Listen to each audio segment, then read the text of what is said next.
Bom dia, boa tarde, boa noite, pessoal. Estamos aqui para mais um vídeo e dessa vez estamos aqui no SmackDown vs Raw 2011 porque eu estava aqui jogando nesse jogo que eu gosto tanto, que eu jogo bastante, e de repente me veio a ideia, de relembrar, nós tivemos aí recentemente o Money in the Bank, onde o Seth Rollins foi Mr. Money in the Bank e feminino foi a Naomi, Tivemos algumas surpresas ali, o retorno do R-Truth, o Jacob Fatu traindo ali o Solo Sikoa, e na hora que o Solo Sikoa ia pegar a maleta, e aí eu de repente pensei numa coisa, caramba, olhando a WWE atual e a WWE antigamente, a gente vê alguma certa diferença. De repente, quando você pega o jogo para jogar, aí eu parei para pensar quais são os lutadores, que ainda estão no roster atual da WWE, que estavam no SmackDown vs Raw 2011, E nisso aí a gente tem alguns, A gente vai ter alguns ali como o próprio John Cena, Randy Orton, CM Punk, Cody Rhodes, Aí a gente vai ter também Natália, o próprio R-Truth, que tinha saído, mas agora voltou. O próprio R-Truth, e tem mais gente, Além de tudo, ainda tem mais o Kofi Kingston também, Então eu parei para pensar, bom, vamos falar sobre esses lutadores. Eu vou estar jogando aqui com eles, vou estar colocando uma luta aqui com eles no Elimination Chamber, já que são 6, e isso vai acabar casando perfeitamente. Talvez eu deixe aí um ou outro de fora, mas obviamente vocês vão entender. E em meio a isso tudo, é interessante perceber também a mudança no personagem deles, A gente pode pegar aí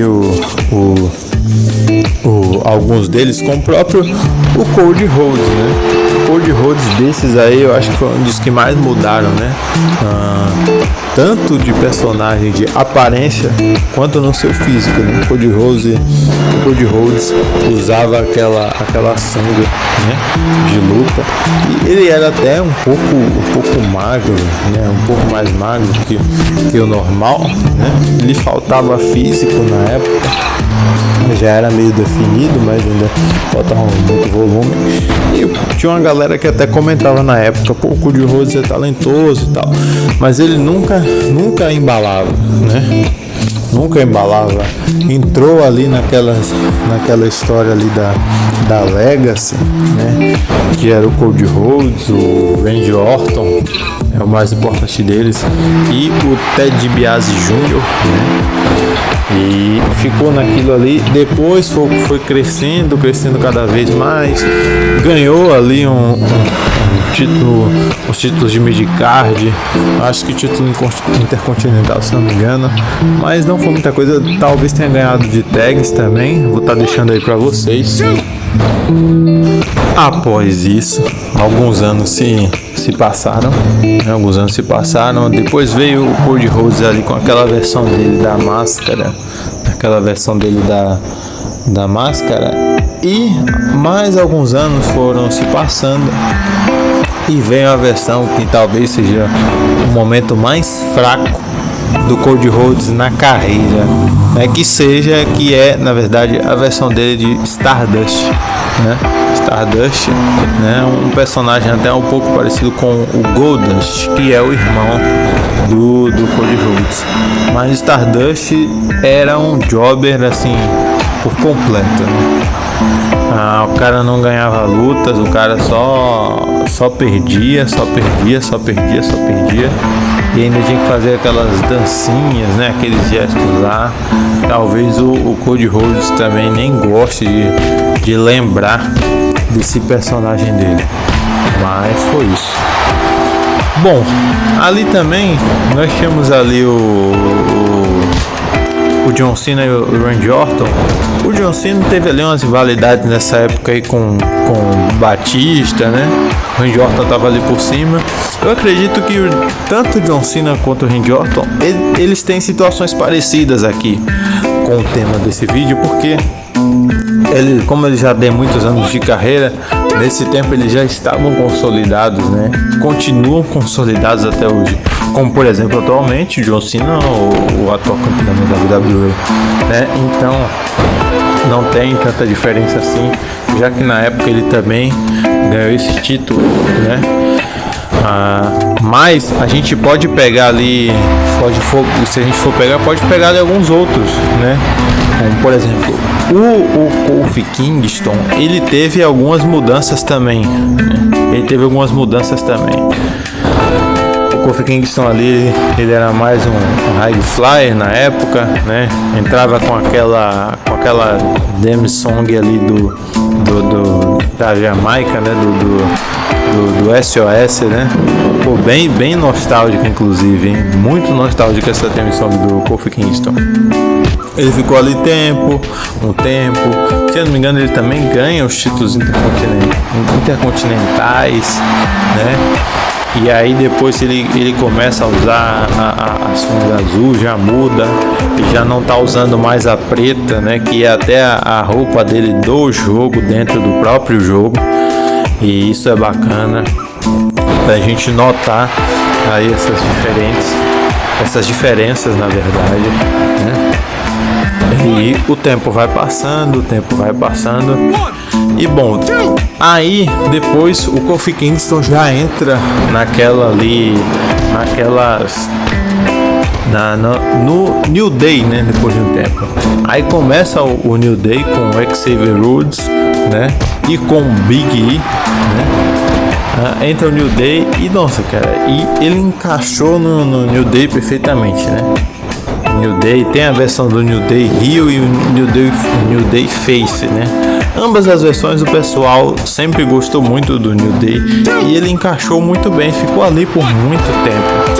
E assim, eu acho até que inclusive isso foi muito bom pro Kofi Kingston, pois em algum certo momento, com tantos lutadores ali no meio, corria o risco dele ficar muito escanteado se não fosse o New Day, né? Eu lembro que às vezes eles alternavam, às vezes era ele lutava com o Xavier Woods, às vezes era o Big E que lutava, então era muito bacana toda essa variação aí, né? Ou seja, o Kofi Kingston entrou para a história como um dos maiores lutadores de tags da história, né, da WWE. E ao mesmo tempo ele teve aí ele conquistou grandes coisas, né?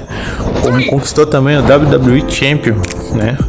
Ele conquista o WWE Champion, né, que era uma coisa que era muito pedida pelos fãs, e até que esse momento chegou, né? Esse momento chegou e o Kofi Kingston busca assim o estrelato, né?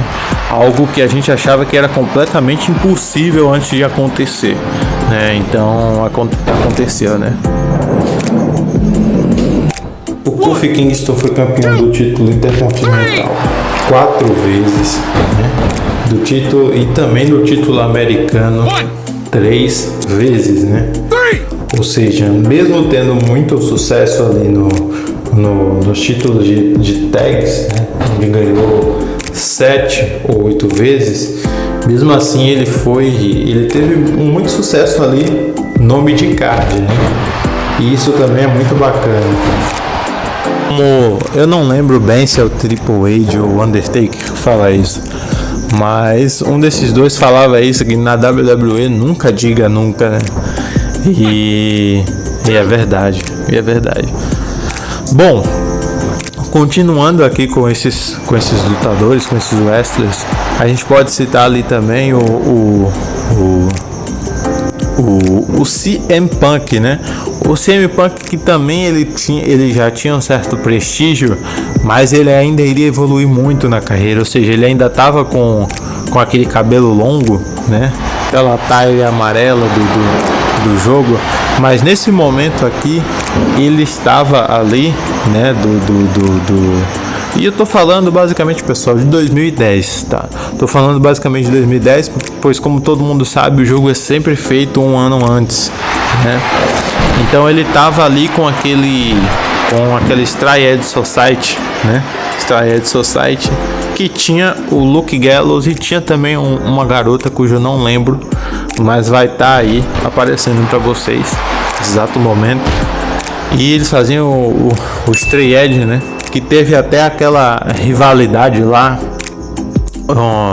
dele com o Rey Mysterio, né? Onde quem perdesse a luta, se não me engano, o Rey Mysterio ia ter que tirar a máscara e o CM Punk teria que cortar o cabelo, e o CM Punk cortou o cabelo, né? Então aquilo ali foi muito, muito legal também, né?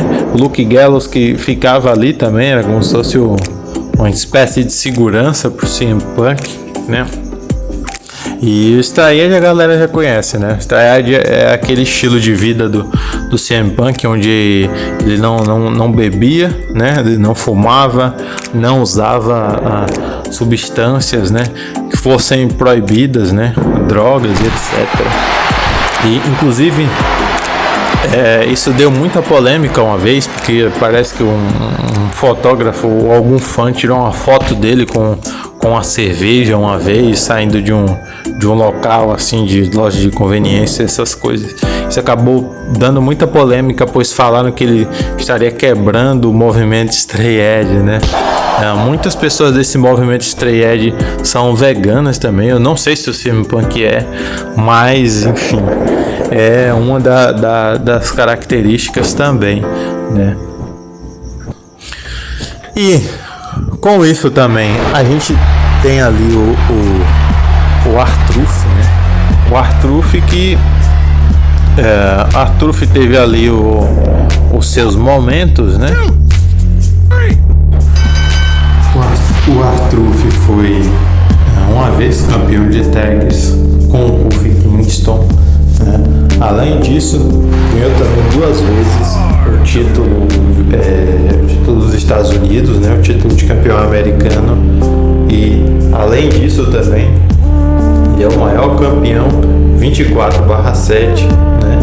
Aquele título lá, galera conhece aquele título que tinha uma similaridade com o título Hardcore, mas não era o título Hardcore, mas você poderia ser pinado, né? Sofrer o pin, perder o título em qualquer lugar, isso seja dentro ou fora da arena. Então era muito divertido também, né? Acho que a única diferença era que o título Hardcore ele tinha lutas mais violentas, né, como o próprio nome diz. Também era levado um pouco mais a sério do que o título 24/7. O título 24/7 era um título um pouco cômico, digamos assim, né? E o Arthur é o maior campeão, tendo ganho 56 vezes. E o Arthur também ganhou o título Hardcore 2 vezes. Além desses, nós tivemos também o Drew McIntyre, né? O Drew McIntyre que tá aí até hoje. Drew McIntyre, que antigamente tinha um personagem muito diferente, é outro que evoluiu bastante fisicamente também, né? O McIntyre bem alto ali, com seus 1,96 de altura, né? E na época ele já era forte, mas era um pouco magro ainda mais se tratando de um lutador alto, teve que, né, fazer muita musculação para melhorar o seu físico, né? E naquela época ele não ganhava quase nada, acho que chegou a ganhar ali o Intercontinental, e depois fez parte ali de uma stable jobber, que é o 3MB, né? Que era ele, o Jinder Mahal e o Heath Slater, né? E na época, nossa, eles eram muito desmoralizados por isso, né? E é curioso, porque eram todos jobbers na época, e o Jinder Mahal conseguiu ser WWE Champion. O Heath Slater também, o Drew McIntyre também, e o Heath Slater não, né? Então é algo que é interessante, mas com certeza Drew McIntyre foi um dos que tiveram uma mudança gigantesca no seu personagem também ao longo dos anos. Então é isso, pessoal. Eu sei que além desses outros atores, ainda tem outros, mas eu queria falar especificamente desses 6, né? Para ficar uma coisinha fechada aqui da luta. É como vocês podem reparar também, eu não falei muito sobre a Natália, né? Que também está aí até hoje, né? Então é muito bacana a gente relembrar desses tempos e relembrar também muito tempo depois, né? Como o resto estão, né? A gente vê aí a grande virada de chave na carreira do Cody Rhodes, né? Que o cara transformou, né? Hoje em dia, aí, atualmente em 2025, um dos principais faces da WWE, e na época ele não tinha tanto prestígio assim, né? Então é muito bacana ver essa transformação de cada um ao longo dos anos, seja física, seja na aparência, seja na sua importância e até mesmo na sua performance. É isso, pessoal. Muito obrigado por vocês estarem aqui. Se inscrevam no canal, deixem o seu gostei e até a próxima.